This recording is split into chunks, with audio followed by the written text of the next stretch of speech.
During a traffic stop, the officer said, "Step out of the vehicle." When I complied, he arrested me for no reason. "License and registration, please." The officer in his mid-40s leaned against my car door with his flashlight aimed at my face. I handed over my documents, trying to keep my hands steady. I hadn't been speeding. I'd used my signal when I changed lanes. "Is there a problem, officer?" I asked, watching him inspect my photo with this creepy smile. "Step out of the vehicle." His hand rested on his holster. "What? Why? What did I do?" My voice cracked. I'd never even gotten a parking ticket before. "Step out. Now." The way he said it made my body go cold. I opened my car door, and the second my feet hit the pavement, he spun me around and pressed me against my car. "You're under arrest." The handcuffs clicked around my wrists before I could even process what was happening. "For what?" "You have to tell me what for." I tried to turn my head to look at him, but he held me firm against the car. "Resisting arrest." He said it like it was a line from his script. "I'm not resisting. I got out when you asked. This is insane." My voice echoed off the empty road. He walked me to his patrol car, his grip on my arm tight enough that I knew there'd be marks later. At the station, the booking area was busy with actual criminals. 2 guys who looked like they'd been in a bar fight, a woman screaming about her boyfriend, and me in my work clothes, a substitute teacher who'd been driving home from parent conferences. "I'll take this one," the officer who arrested me announced to the room. The female officer at the processing desk looked up from her computer.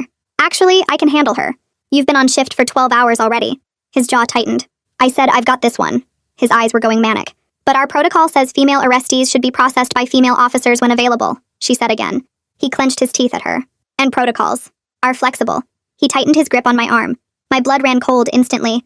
My dad was a retired officer, and he'd taught me that officers who deliberately ignore protocol always have bad intentions. He proceeded to lead me past the normal processing area toward a dark hallway. I knew from my dad's teachings this wasn't where they usually took people. We ended up in a small interrogation room with buzzing fluorescent lights and a metal table bolted to the floor. He set a clear plastic box on the table. "Empty your pockets. I want to call my husband. I know my rights and..." After processing, he cut me off and pointed at the box. "Everything out of your pockets. Now." I pulled out my phone, my wallet, a pack of gum, some receipts from the grocery store. He picked up each item and examined it. "Jewelry off," he said. I removed my wedding ring, my watch, the silver bracelet my sister gave me for my birthday. He held each piece up to the light before dropping them in the box. "I need to do a search," he announced. "Excuse me?" My stomach dropped. "A search. Now turn around, put your hands up slowly, and press them against the wall." "You need a female officer for that," I protested. But he was already uncuffing me and moving me toward the wall by my hips. "It's just a pat-down. Completely legal.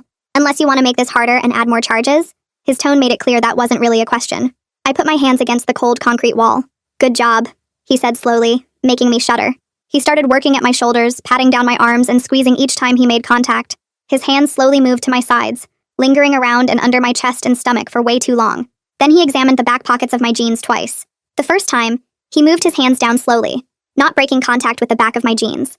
Second time, he put his hands inside the pocket and started squeezing around, looking for drugs. I felt violated.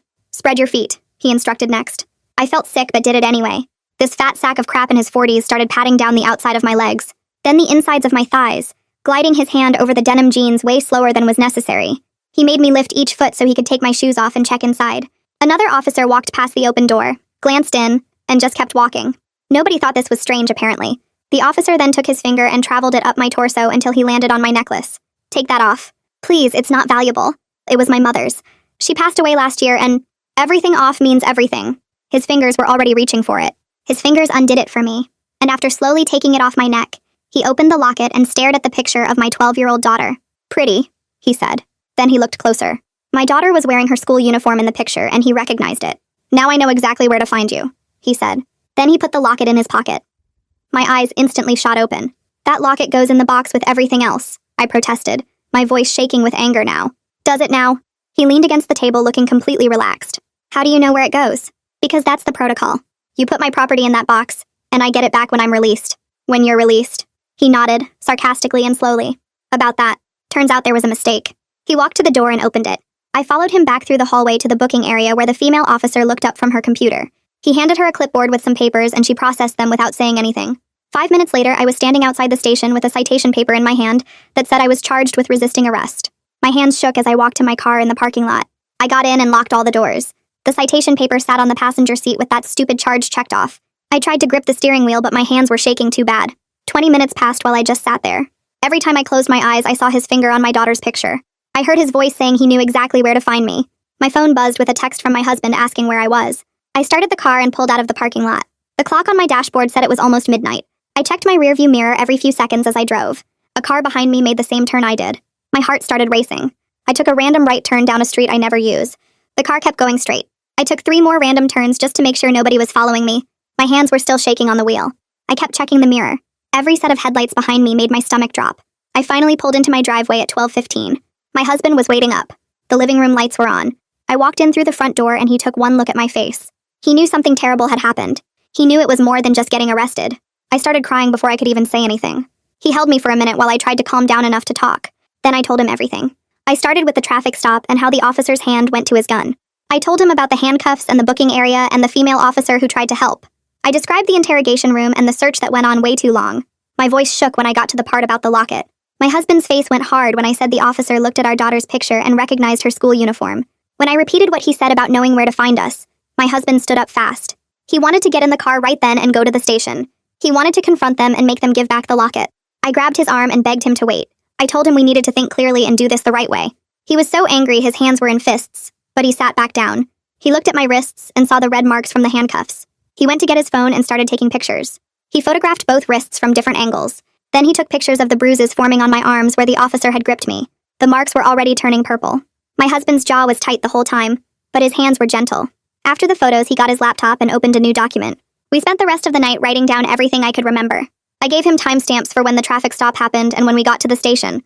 I wrote down exact quotes from what the officer said. I described the interrogation room and the plastic box and every single thing that happened during the search. My husband typed it all while I talked. When I got too upset to continue, he would wait until I was ready. We finished around 3 a.m. I went to the bedroom and took off the clothes I'd been wearing. I felt gross in them. I remembered seeing something on a crime show about preserving evidence. I got a paper bag from the kitchen and put the clothes inside. I felt stupid doing it, but I was desperate to have some kind of proof.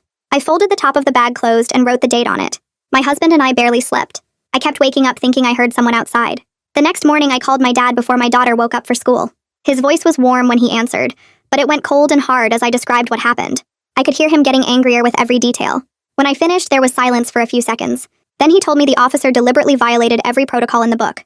He said that kind of calculated behavior means he's done this before. Dad's voice was different from I'd ever heard it. He was furious. He walked me through exactly what evidence I needed to collect. He told me which agencies to contact and in what order. His retired cop knowledge was suddenly the most valuable thing in the world. He explained how internal affairs works and what they look for in complaints. He told me about body cam policies and evidence preservation. He was mad that someone wearing the same badge he wore for 30 years would abuse it like this. His anger helped fuel my own determination. I wasn't just scared anymore. I was ready to fight back. I got my daughter ready for school myself instead of letting her take the bus like usual. I drove her and scanned every car in the parking lot. I memorized which teachers were on duty at drop-off. I watched every person walking near the building. My daughter asked why I was acting weird, and I told her I just wanted to make sure she got inside okay. Principal Roman was standing by the front doors. She noticed my anxiety right away.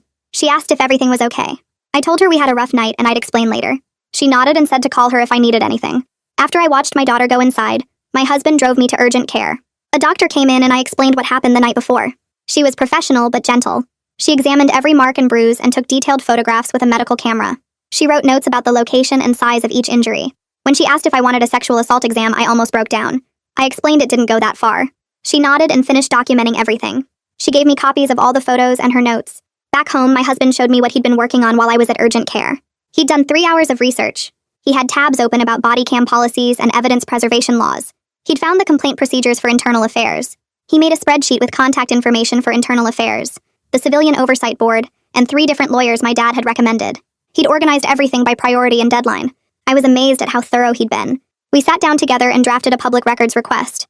We asked for the body cam footage from my arrest. We requested the booking area surveillance recordings. We asked for any other recordings from that night.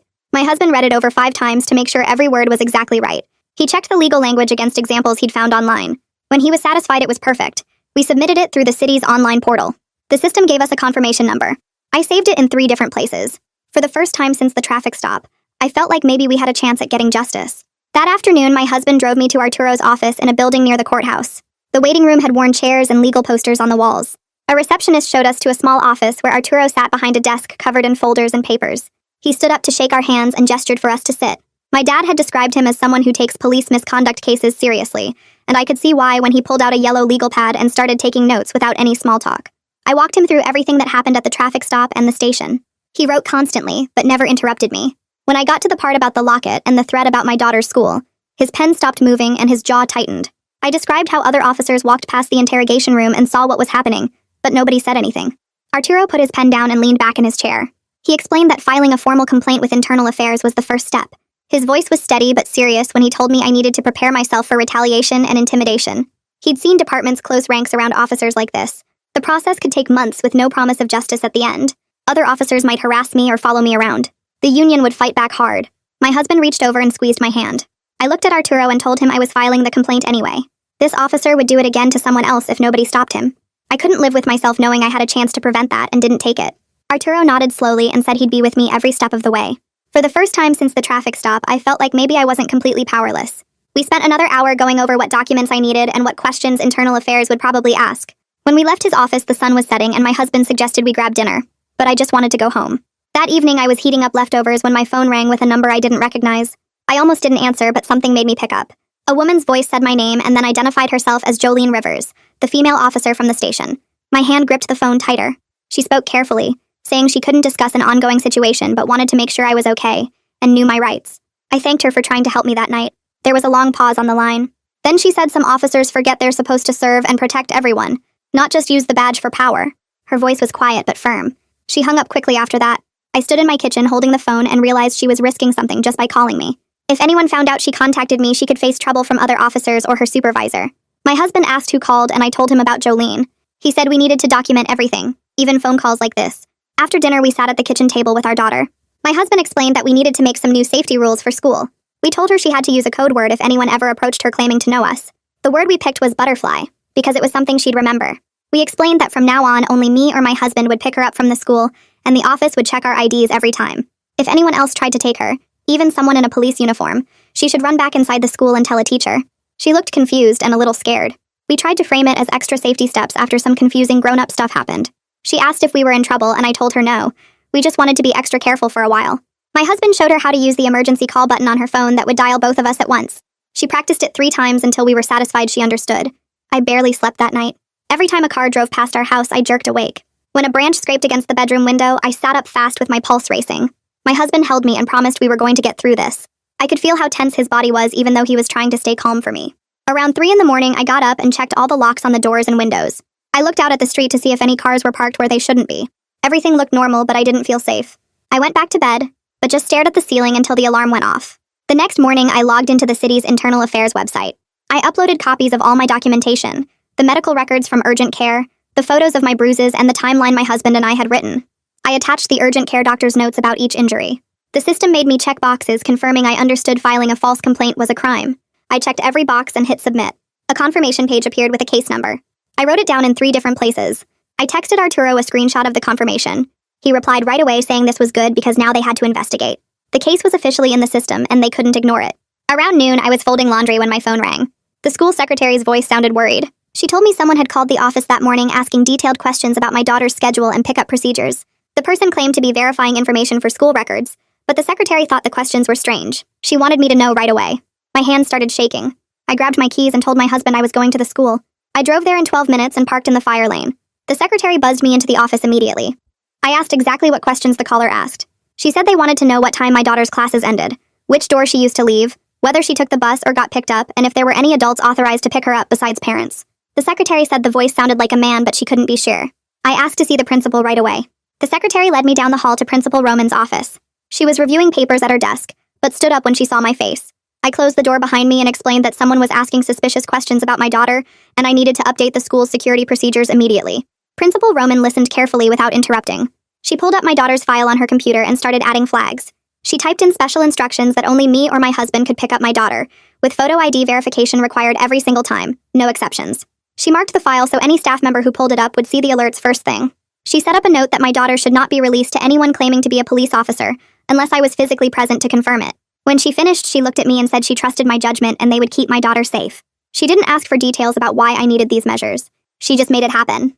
I drove home from the school and spent the rest of the afternoon trying to focus on normal tasks like making dinner and helping my daughter with homework. That evening around 8 o'clock, my phone rang with a number I didn't recognize. I almost didn't answer, but something made me pick up. There was breathing on the other end for maybe 5 seconds, heavy and slow like someone was making sure I knew they were there. Then a man's voice came through, quiet and calm in a way that made my skin crawl. He told me I should think carefully about my daughter's future before I kept talking to lawyers and filing complaints. The line went dead before I could respond. My hands were shaking so badly I nearly dropped the phone. My husband saw my face and grabbed the phone from me, immediately opening the settings and turning on the call recording app. He set it up so every incoming call would be saved automatically from now on. We sat there for a while not saying anything, both of us understanding that this wasn't going to stop on its own. That night we stayed up until almost 2 a.m. researching home security systems and getting quotes online. By morning we'd ordered new deadbolt locks for all the doors, a video doorbell camera, motion sensor lights for the front and backyard, and a monitored alarm system that would alert the police if anyone tried to break in. The total cost was over $1,500 that we really didn't have in our budget, but the idea of sleeping without some kind of protection felt impossible now. Feeling slightly safer in our own house was worth every penny, even if it meant cutting back on other things for the next few months. The next day around lunchtime, I was folding laundry when my phone buzzed with a new voicemail. The number wasn't saved in my contacts, but I recognized the area code as local. I put the phone on speaker and hit play. Jolene's voice came through, careful and measured like she was choosing every word.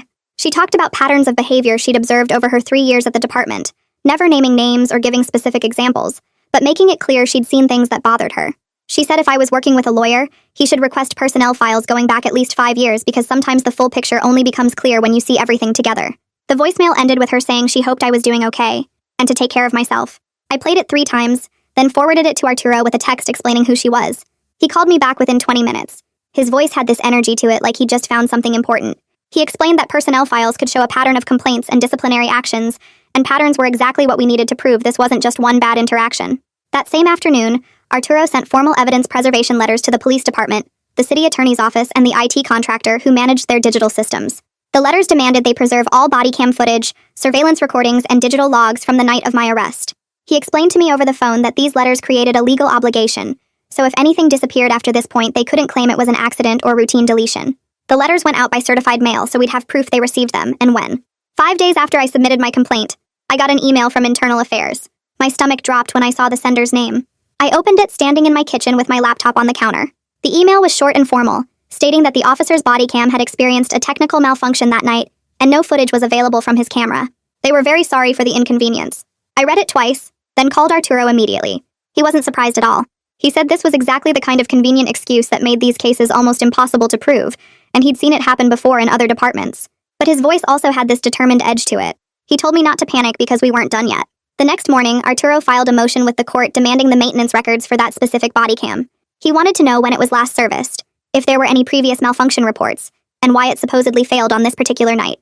He also pointed out in the motion that their response never mentioned the booking area cameras or the hallway cameras, which should have captured at least some of what happened.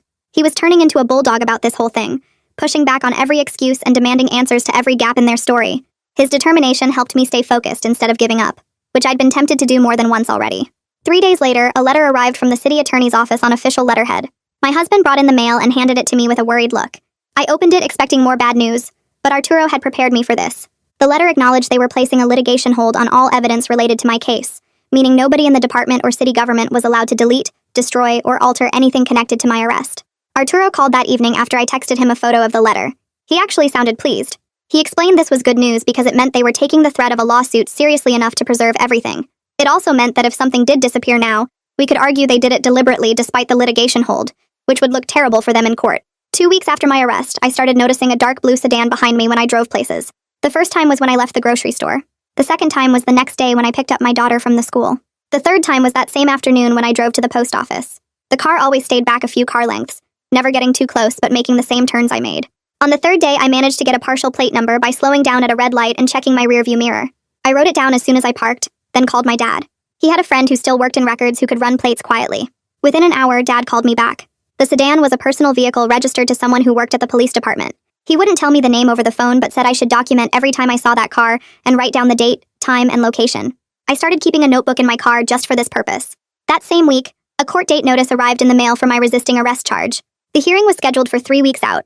I had to take a day off from substitute teaching to deal with it, and I felt terrible about that. The principal at the school where I'd been working that week was understanding when I called to explain I had a court date, but I didn't give her details about why.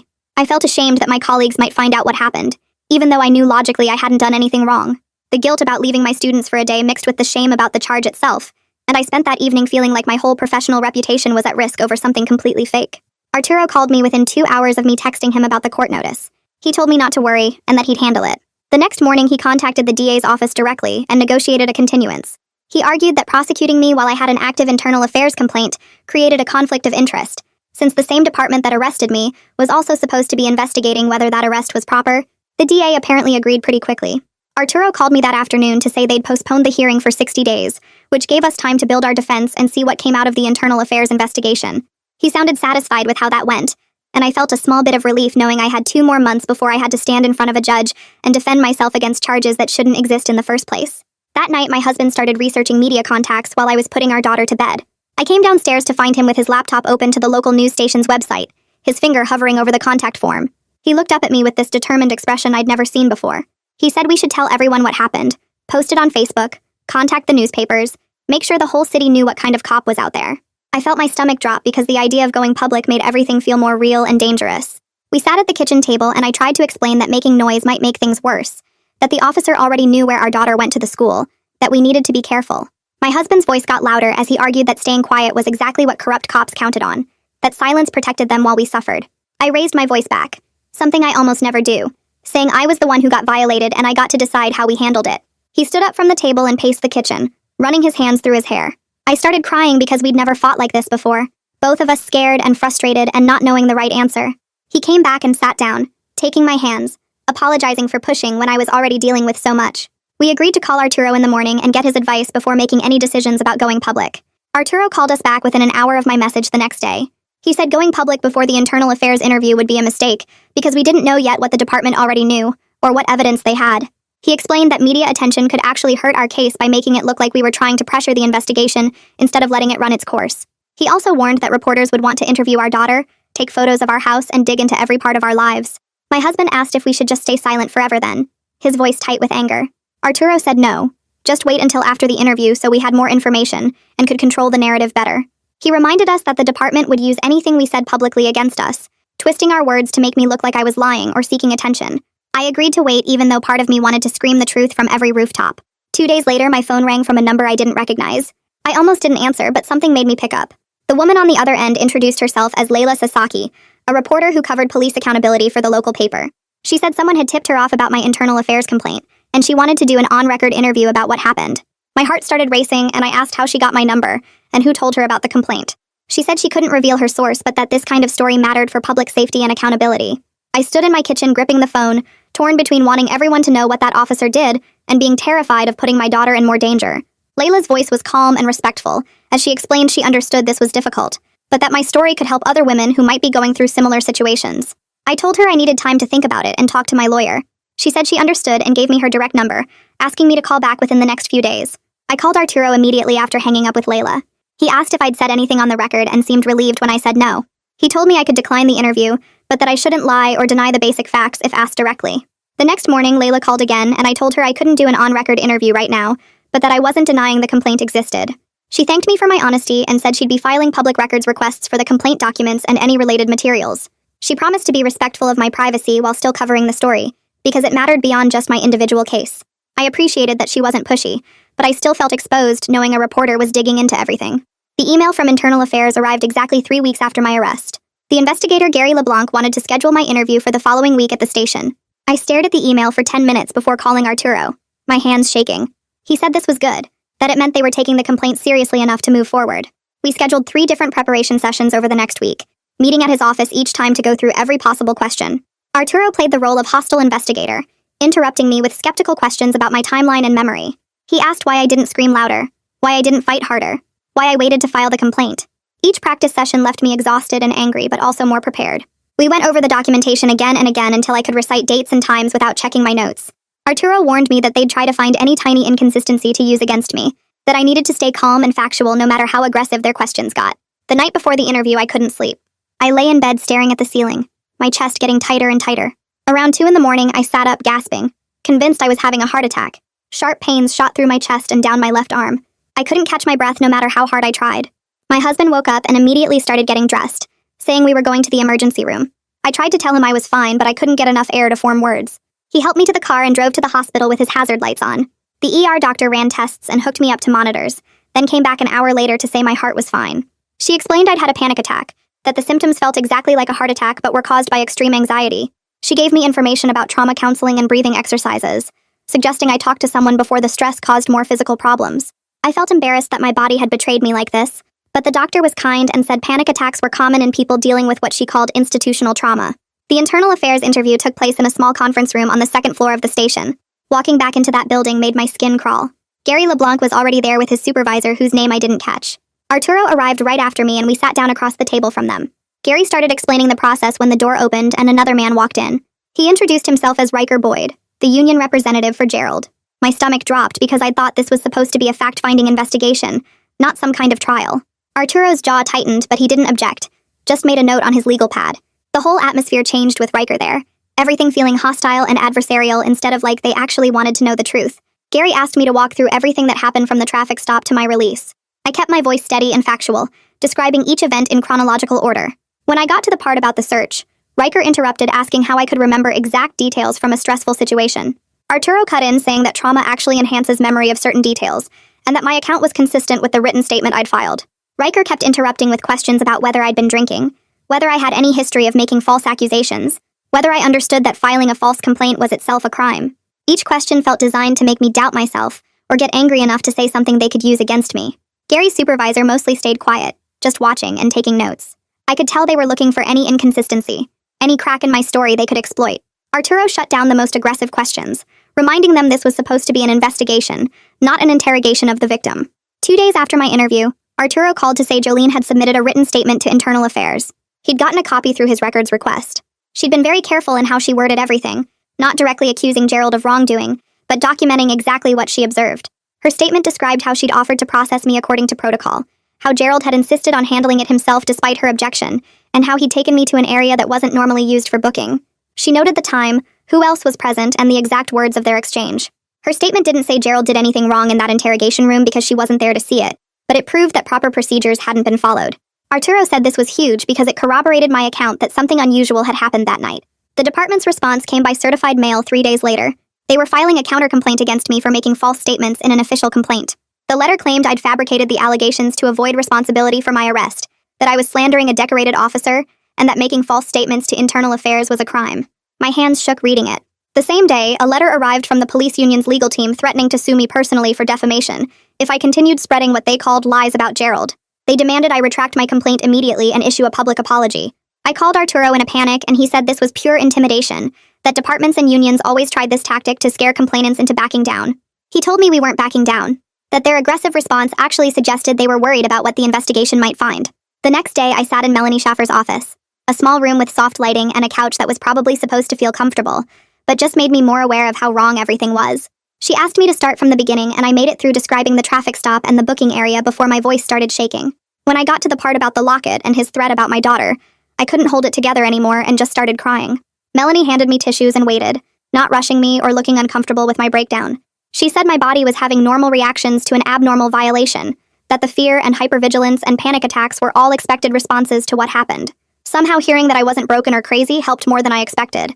Over the next few weeks, I saw her twice a week, learning breathing exercises and grounding techniques for when the panic started. She helped me understand that the violation wasn't just about the physical search, but about having all my power stripped away by someone who was supposed to protect people. 4 weeks after my arrest, Arturo called with news that made my hands shake for a different reason. The hallway camera footage from the station showed Gerald deliberately walking me past the normal booking area toward that isolated interrogation room. It wasn't proof of what happened inside, but it proved he deviated from standard procedures exactly like I'd said. Arturo explained this was huge because it corroborated my complaint and showed Gerald had deliberately avoided the area where other officers and cameras would document what he was doing. The footage showed the timestamp, showed Jolene at her desk in the booking area, showed Gerald leading me in the opposite direction down that dark hallway. We immediately filed for a temporary protective order requiring Gerald to stay away from me, my family, and my daughter's school. The hearing got scheduled for the following week, and I spent those 7 days terrified of having to testify, but knowing I needed this protection. My husband helped me practice what I'd say, and Dad coached me on staying calm and factual even when I wanted to scream. The morning of the hearing, I put on my most professional outfit and tried to look like someone a judge would believe instead of someone falling apart. The courtroom was smaller than I expected, and Gerald sat 20 feet away with his lawyer, that same creepy smile on his face like this was all just amusing to him. When the judge called me to testify, I had to describe the locket threat and the phone call while looking at Gerald's smirking face. My voice shook, but I got through it, sticking to the facts and timestamps exactly how Arturo had coached me. Arturo presented the hallway surveillance footage and the recordings of the suspicious phone calls to my cell. He argued that Gerald had demonstrated a pattern of threats and intimidation that put me and my family at risk. Gerald's lawyer tried to paint me as paranoid and vindictive, someone making up stories to avoid responsibility for resisting arrest. The judge listened to everything, reviewed the evidence, and granted a temporary protective order but made it narrow. Gerald had to stay 100 yards from me and my home, but the judge wouldn't extend it to my daughter's school without more concrete evidence of threat. It was something, but it didn't feel like enough protection when I knew he'd recognize that school uniform in the locket picture. I met with Principal Roman the next day to finalize a detailed safety plan, even though the court hadn't required it. My daughter would be walked to and from class by staff members. She'd eat lunch in a supervised area instead of the regular cafeteria, and pickup would happen at a side door with photo ID verification required. Principal Roman assured me they were taking this seriously, even if the court didn't see the full danger. She flagged my daughter's file in their system and briefed the teachers and office staff on the protocols. 6 weeks after my arrest, the DA's office called with a plea offer. They'd reduce the resisting arrest charge to failure to obey a lawful order with just a fine and no criminal record if I agreed not to pursue civil action against the city or Gerald. Arturo and I both knew this was them trying to make the whole thing go away, to silence me with a deal that sounded reasonable, but would mean Gerald faced no real consequences. I was so tempted to take it just to end this nightmare. The constant fear, the security measures, the therapy sessions, the legal bills piling up. Part of me just wanted it over, so I could try to feel normal again. But Arturo reminded me that accepting any guilt admission would undermine my IA complaint and civil case. My dad agreed, saying these kinds of officers only stop when someone forces accountability, that if I let Gerald get away with this, he'd do it to someone else. I thought about that other woman somewhere who might end up in that interrogation room if I didn't fight back now. The next day, I called the DA and declined the plea deal. I told them we were going to trial if necessary, that I wouldn't admit to a crime I didn't commit just because it was easier for everyone. The DA sounded surprised. Like most people probably just took whatever deal got offered to avoid the fight. She said the offer would stay open for another week if I changed my mind, but I knew I wouldn't. 7 weeks after my arrest, my pretrial hearing happened at the courthouse downtown. Gerald's lawyer filed a motion to dismiss, arguing there was no evidence I actually resisted arrest. Arturo argued that the arrest itself was unlawful because there was no valid reason for the traffic stop in the first place. He presented my driving record showing I'd never even gotten a parking ticket, the lack of any traffic violation that night, and the body cam footage that conveniently malfunctioned. The judge took everything under advisement and said she'd issue a ruling within 2 weeks. Walking out of that courtroom, I felt drained but also strangely proud of myself for not backing down. That same week, while I was still processing everything from the hearing, Layla published her article on the local news website. I found it because 3 different people texted me the link within an hour of it going live. She kept her promise about not identifying me, but anyone who knew about my case would recognize the details. The headline read, "Local woman files complaint after traffic stop. Body cam mysteriously fails." She laid out the timeline using only public records and court filings. She detailed how the traffic stop happened without any violation. She explained how a male officer conducted a search despite a female officer being available. She raised questions about why the body cam malfunctioned at such a convenient moment. She quoted the protective order filing without naming me or Gerald. The comments section filled up within hours. Some people defended the police and said I was probably lying for attention. Others shared their own stories about bad experiences with traffic stops and searches. A few people recognized which school uniform was in the picture based on Layla's careful description, and that made my stomach turn. My phone rang constantly that day with reporters wanting interviews. I ignored every call except one from my principal checking if I was okay. 2 days after the article ran, my phone buzzed with a new voicemail while I was making dinner. I almost deleted it without listening because I'd been getting so many spam calls, but something made me check the number first. It wasn't one I recognized, but it had a local area code. I put the phone on speaker and pressed play. Gerald's voice came through clear and calm. He said he saw my car at the school today, and that it was nice I was so involved in my daughter's education. Then he hung up. I dropped the spatula I was holding. My hand started shaking so hard I had to grip the counter. He was watching me. He knew where my daughter went to the school. He was making sure I knew he was watching. My husband came into the kitchen and saw my face. I played the voicemail for him 3 times while we both stood there trying to process what we'd just heard. Then I saved the recording to 3 different places. I emailed it to myself. I uploaded it to cloud storage. I sent it to my dad. My husband wanted to call 911 right then, but I called Arturo instead because I knew we needed to handle this strategically. Arturo answered on the second ring, and I could hear the change in his voice when I told him what happened. He said to send him the recording immediately, and not to delete anything from my phone. He said this was exactly the kind of mistake officers like Gerald make when they think they're untouchable. Within an hour, Arturo submitted the voicemail to Internal Affairs, to the court handling my protective order case, and to the DA's office. He labeled it as evidence of witness intimidation and violation of the protective order. He included a detailed memo explaining how the timing right after the article proved Gerald was monitoring my case and trying to scare me into backing down.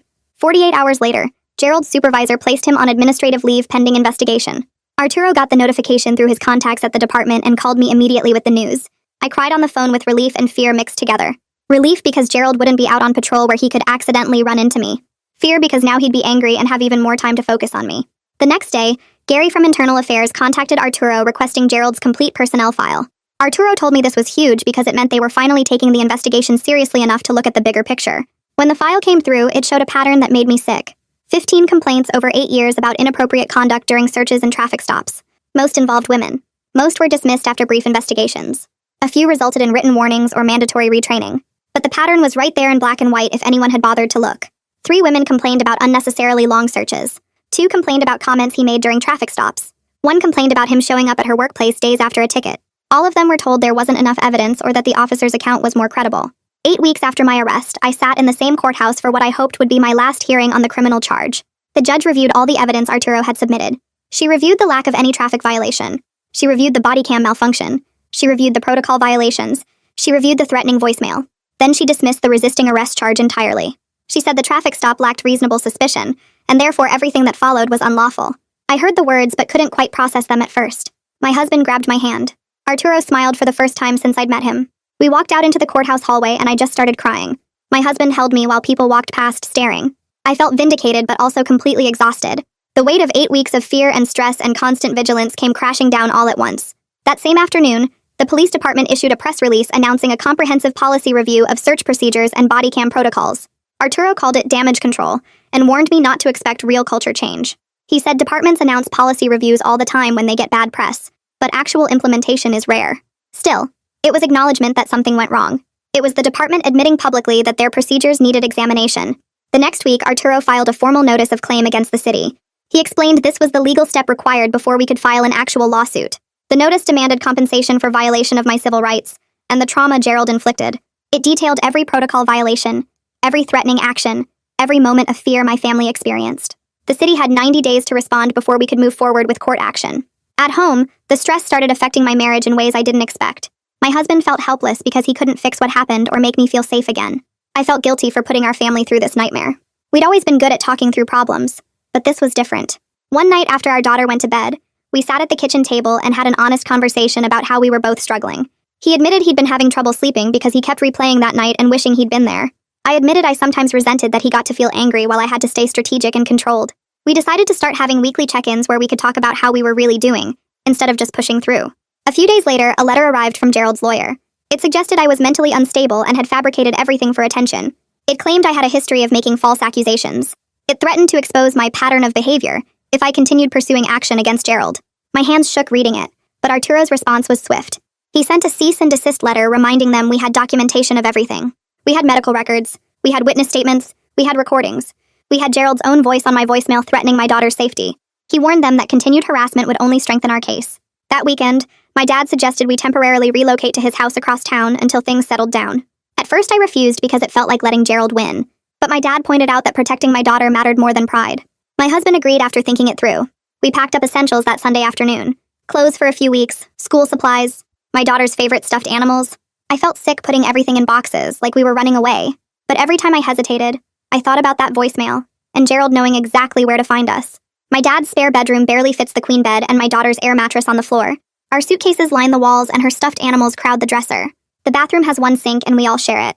My husband sleeps on the couch downstairs, but my daughter doesn't complain once. She helps unpack her school supplies and hangs her favorite drawings on the walls with tape. That first week, my dad teaches her how to play rummy and poker with pennies. He tells her stories from his cop days about helping lost kids find their parents and rescuing cats from trees.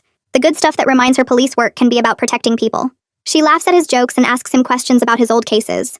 Watching them together at the kitchen table with cards spread out makes the cramped space feel less stressful. 10 weeks after my arrest, my daughter goes back to her regular classroom instead of remote learning. The security plan stays in place. A staff member walks her between classes. She eats lunch in the library with a teacher nearby. Pickup happens at the side entrance with ID checks every single time.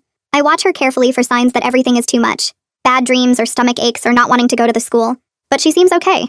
She talks about her friends and her art projects and the book her class is reading. She doesn't mention anything about being scared or worried. I know trauma can show up later in weird ways, so I stay alert. But for now, she's handling it better than I expected. Kids are tough like that sometimes. I returned to substitute teaching 2 weeks after we moved to my dad's house. Walking into the teacher's lounge feels strange. Some people smile and say welcome back like normal. Others glance at me and then look away fast. I know Layla's article got shared around. People put the pieces together about the unnamed woman who filed the complaint. During lunch, 2 teachers I barely know stop by my classroom. They don't ask direct questions, but they say things like, "Good for you," and "That took courage."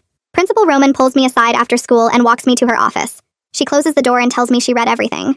She says she's proud of me for standing up and fighting back. She promises I have her full support, and if anyone gives me trouble to let her know immediately.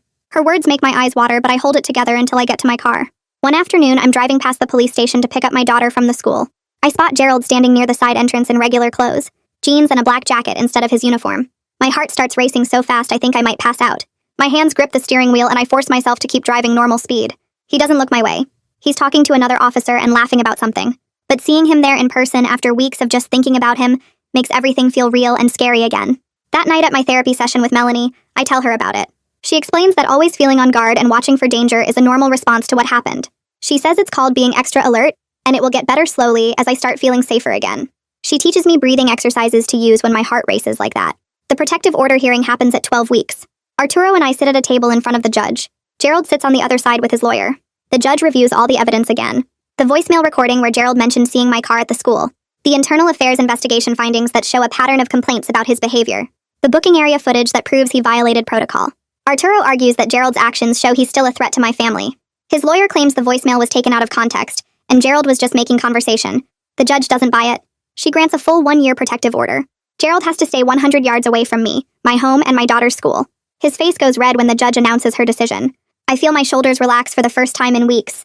My therapy sessions with Melanie become part of my weekly routine, like grocery shopping or taking my daughter to the school. Every Tuesday at 4, I sit in her office and we work through the scary thoughts that pop into my head.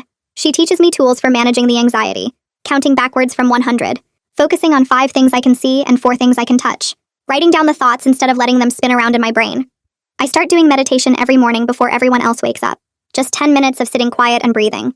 It helps more than I expected. Melanie also tells me to stop reading news articles about the case and definitely stop reading comments online. I set that boundary and stick to it. No more checking my phone at midnight to see what strangers are saying about me.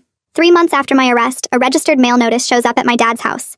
I sign for the thick envelope at the post office. The return address is from the police department property division. Inside is a smaller padded envelope with an evidence tag stapled to it. I open it alone in my car in the parking lot.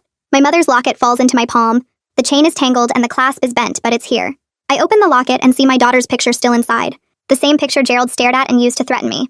I hold it against my chest and cry so hard my whole body shakes. This tiny piece of my mom that he took and used as a weapon is finally back where it belongs. I sit there for 20 minutes just holding it before I drive back to my dad's house. That evening, I sit at my dad's kitchen table watching my husband help our daughter with her math homework. He's explaining fractions using pizza slices and she's actually getting it. My dad is cooking dinner and the smell of garlic fills the whole house. The civil case against the city is still moving forward. Arturo says it could take another year or more. Gerald hasn't been charged with any crimes even though everyone knows what he did. But sitting here with my family doing normal homework and making normal dinner, life feels like something I can handle again. I'm not the same person I was before that traffic stop. That version of me didn't know how cruel people with power could be. This version knows and won't ever forget. But I'm also stronger now in ways I never wanted to be. And I'm teaching my daughter that fighting back against people who abuse their power is worth every hard moment. That's a lesson that matters more than any math problem. That's today's story wrapped up. Thanks for staying till the end. It honestly makes sharing these moments feel special. I hope it brought a little bit of peace or happiness to your day. Subscribe if you'd like to come back for more good stories.